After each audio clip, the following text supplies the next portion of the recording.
Boa tarde, galera, tudo bem? Sou o professor Márcio e vou trabalhar com vocês sobre a refração da luz.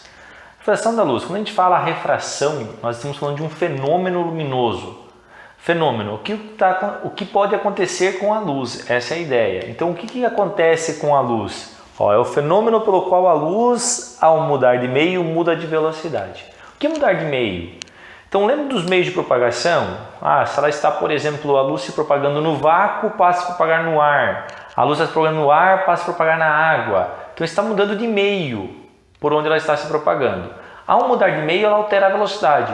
E a essa mudança de velocidade ao mudar de meio, nós chamamos de refração.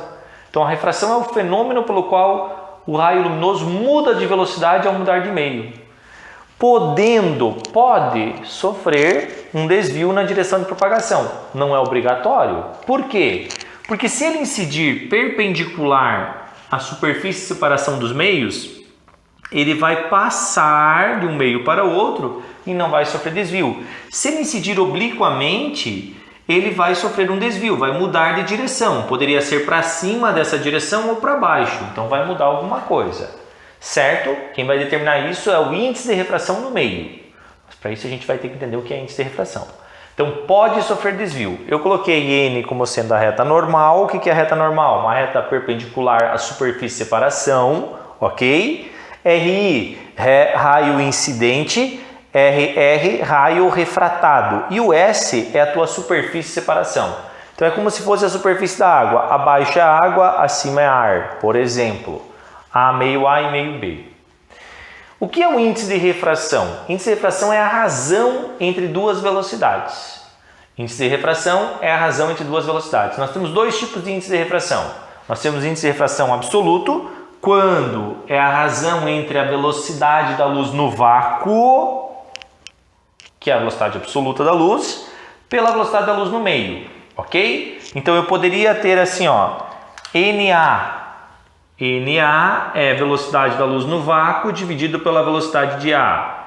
NB, velocidade da luz no vácuo dividido pela velocidade no meio B. Então, nós temos esses dois meios aqui em cima, eu tenho esses dois índices. Eu posso ter o índice de refração A e posso ter o índice de refração B. Ok? Então, nós temos aí índice de refração absoluto. Eu pego a velocidade da luz, que ela é absoluta, divido pela velocidade da luz no meio.